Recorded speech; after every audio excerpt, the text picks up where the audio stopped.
hanggang sa katapusan ng sanglibutan. Sabi ng mga awit 107 verse 2, sabihin kayo ng mga tinubos ng Panginoon na kanyang tinubos sa kamay ng kanyang mga kaaway. Ay, sino ba itong mga tinubos na ito?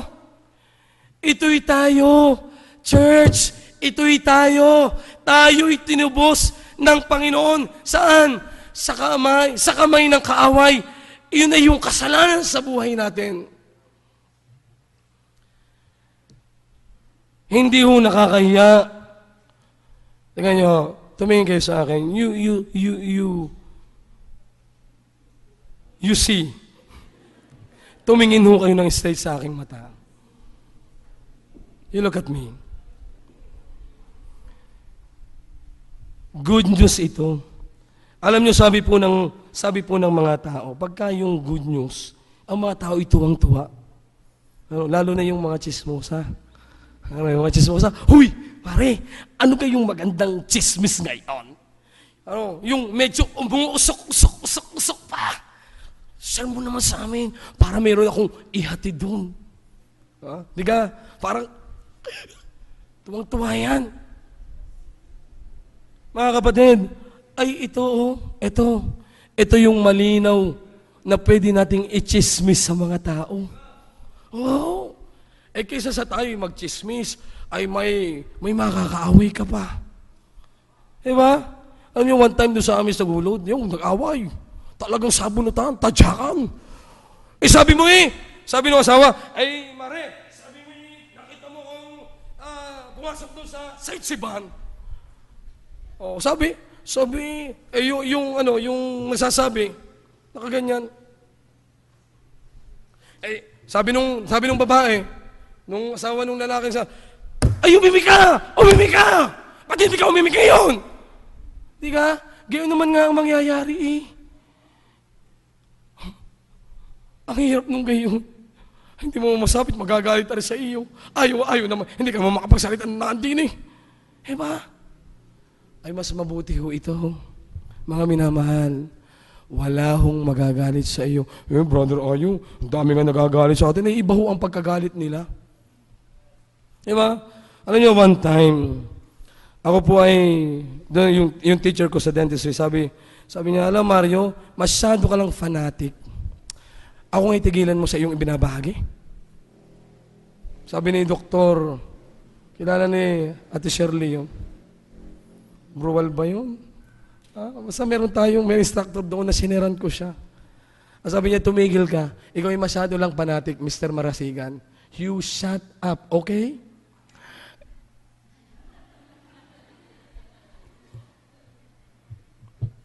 Si ma'am, doon nung ako'y dumuduty sa Golden Gate, basta may pagkakataon, sineshare ko ang Panginoon. Hindi ko alam, basta sabi ko, gusto ko i-share sa Kanya. I give them the gospel. Sabi ko, ma'am, pwede ko pong kahit 15 minutes na i-share ko sa inyo itong ibig sabihin ito. Mr. Marasigan, nasa sa duty ka naman. Ikaw ka naman wala ka nagang iniisip, kundi yung iyong relihiyaan. Sabi, ma'am, hindi naman really nang share ko sa inyo. Tumigil ka. Sabi sa akin, you shut up. Nung isang araw, kami nangangaral. Kasama ko yung ilang mga young people, wala akong pasok.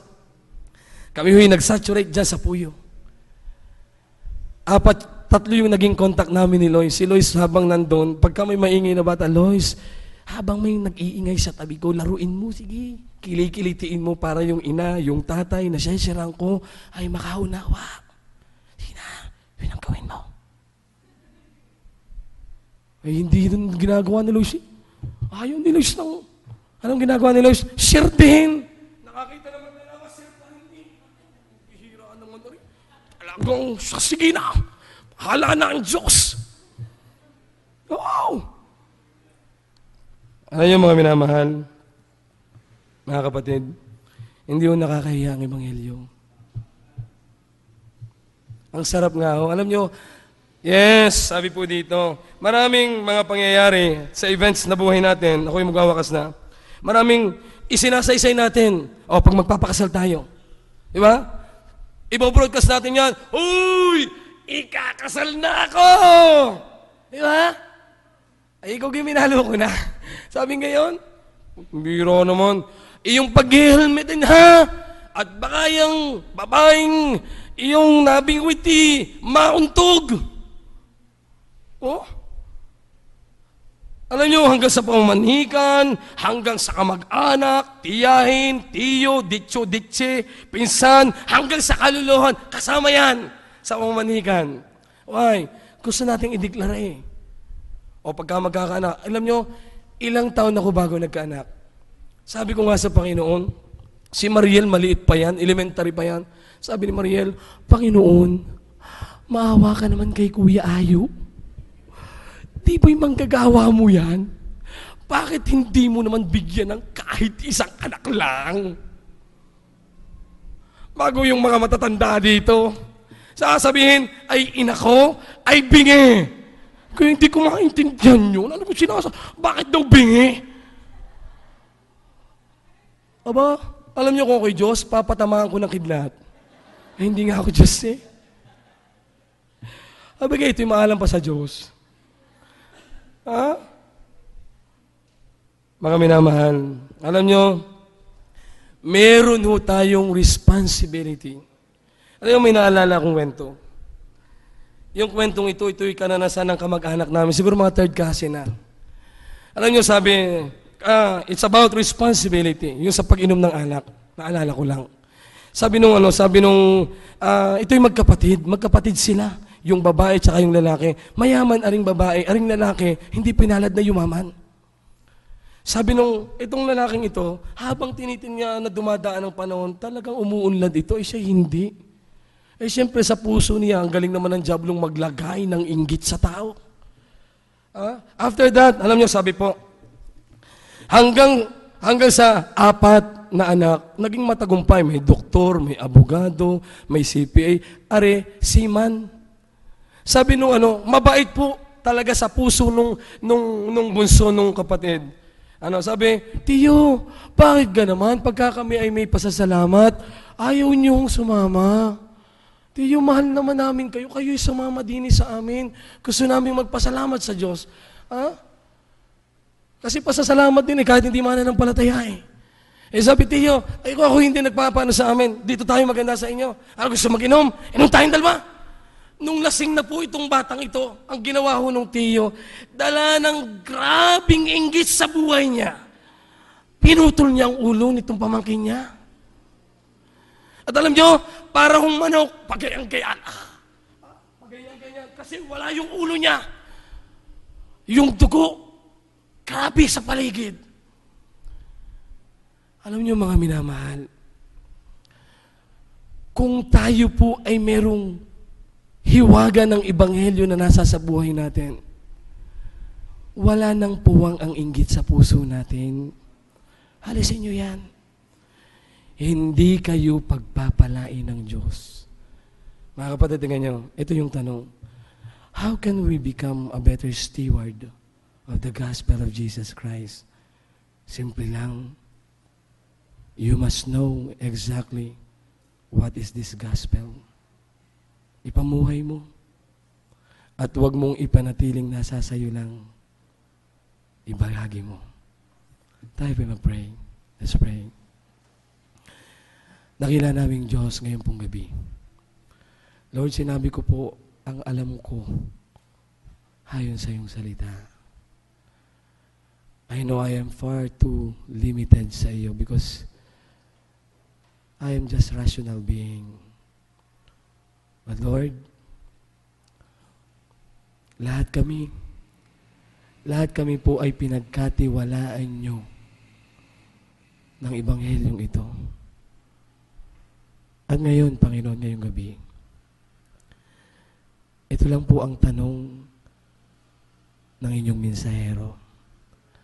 Church, young people, young pillars, mahusay ba kayong katiwala